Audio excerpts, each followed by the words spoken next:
give a very warm welcome to Baroness Shields OBE, Advisor to the Prime Minister David Cameron and Chair of Tech City, UK.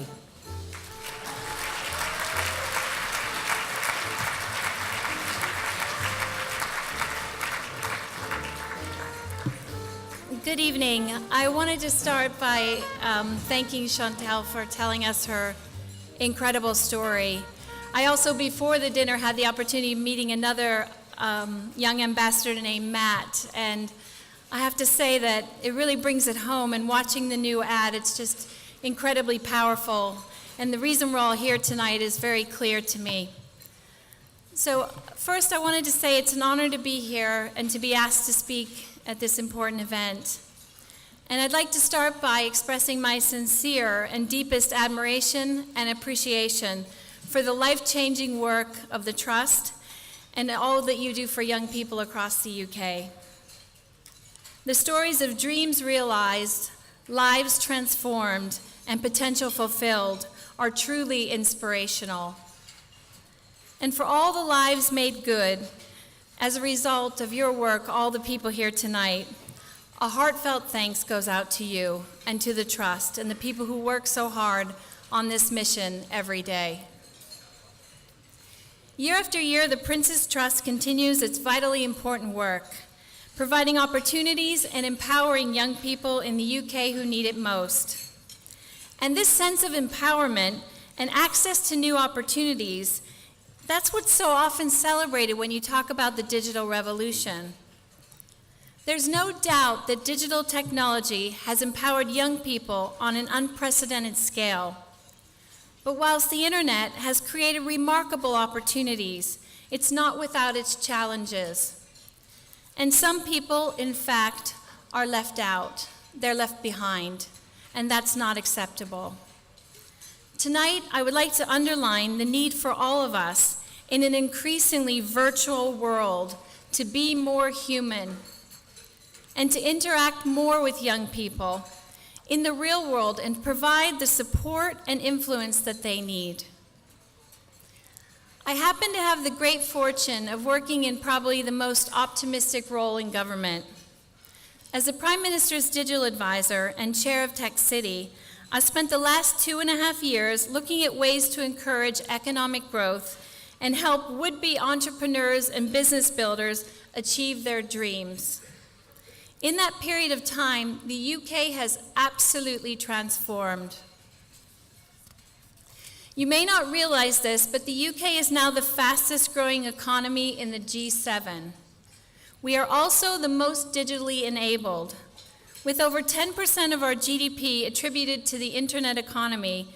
That's more than any other G20 country. So something very special is happening here. Of the 20 million people who are in work in the UK, 1.5 million work in the tech sector.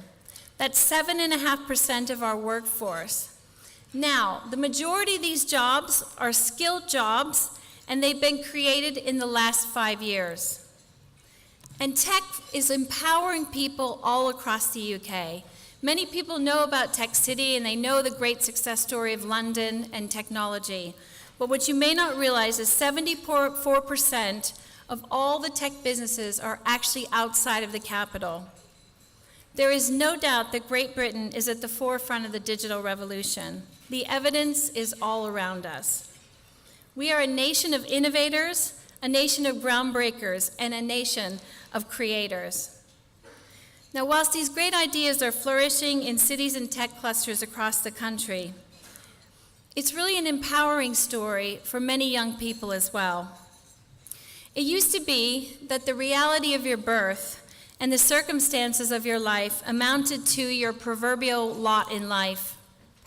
But the internet has fundamentally changed that. Through my role in Tech City, I see this every day. Amazing, bright, creative, talented young people from all economic and ethnic backgrounds, all surrounding me, doing great and inspirational things. Young people who've grown up online intrinsically understand the opportunities of living in a connected world, and they're taking full advantage of them. But with all the positives, there are dangers as well. The internet can be an incredibly lonely place. With so many opportunities existing online, it is any wonder that we're retreating there. I read something recently that made me think, and it said this. It said, "You're never as happy as you seem on Instagram. You're never as miserable as you seem on Twitter. And you're never as employable as you seem on LinkedIn." It's true.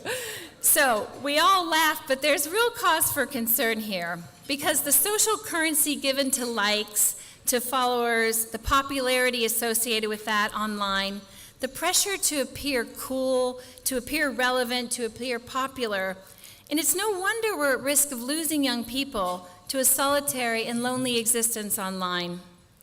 The transformational moments that we have in our lives have always been and always will be about people. Years from now, when we look back on our lives, we won't remember the YouTube videos that we watched.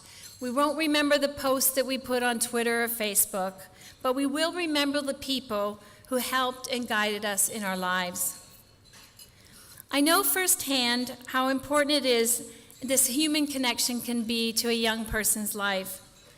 As a kid growing up in the 60s, yes, I said the 60s, in central Pennsylvania, I grew up in the shadow of industry long faded. If it hadn't been for the intervention of a great teacher who took an interest in me, recognized my potential, and pushed me to study, I would not be standing here talking to you tonight. His intervention represented a fork in the road that until then, to be honest, led absolutely nowhere. He showed me that I actually had choices to make, and he helped me realize that I was the author of my own life story, and I had to take responsibility for how it was going to be written. I have never forgotten him. Without that spark, that initial catalyst, I would be a very different person today. I believe strongly in the potential to change lives by breaking down barriers and giving access to all, equal and fair. That's what drew my career to developing internet technologies and products over the past 20 years.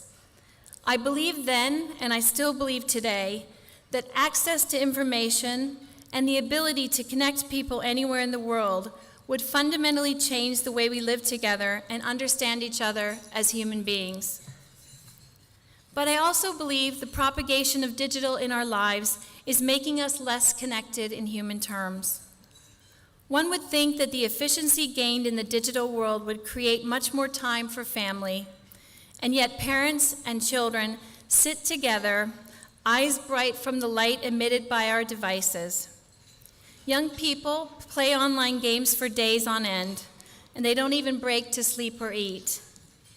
We are expected to respond to our emails 24/7. The risks of a life spent increasingly online manifests itself in a number of ways, and we must be alert to the signs. Our children are living increasingly digital existence, and this means that they are often exposed to forces that we can't see and that we are not even aware of. Their behavior is impossible to monitor online, but so too are the actions of those who seek to manipulate or abuse them.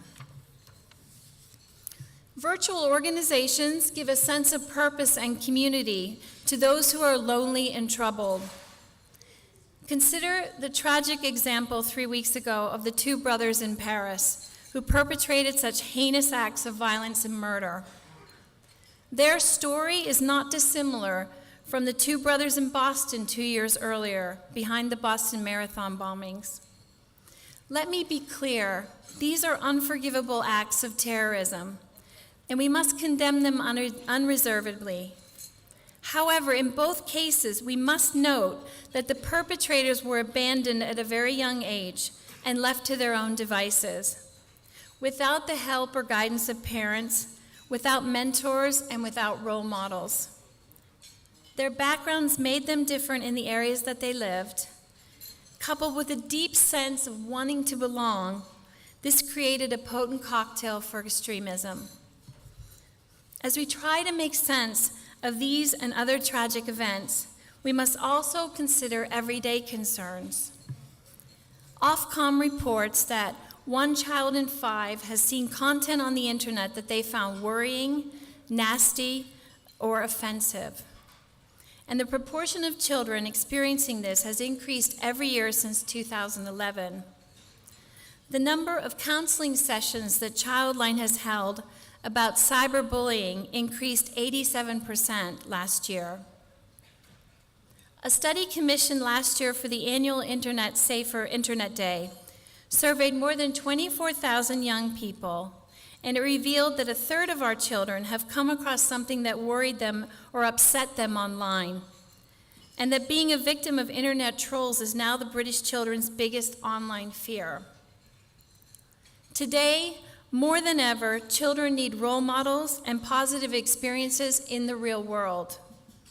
The great work done by the Trust in helping young people find their way to a productive and happy life has never been more important.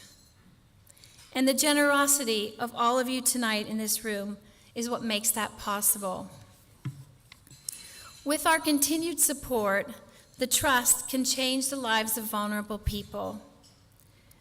Let me close by saying that the internet is indeed one of the most powerful creations in human history, and it continues to change our lives for the better.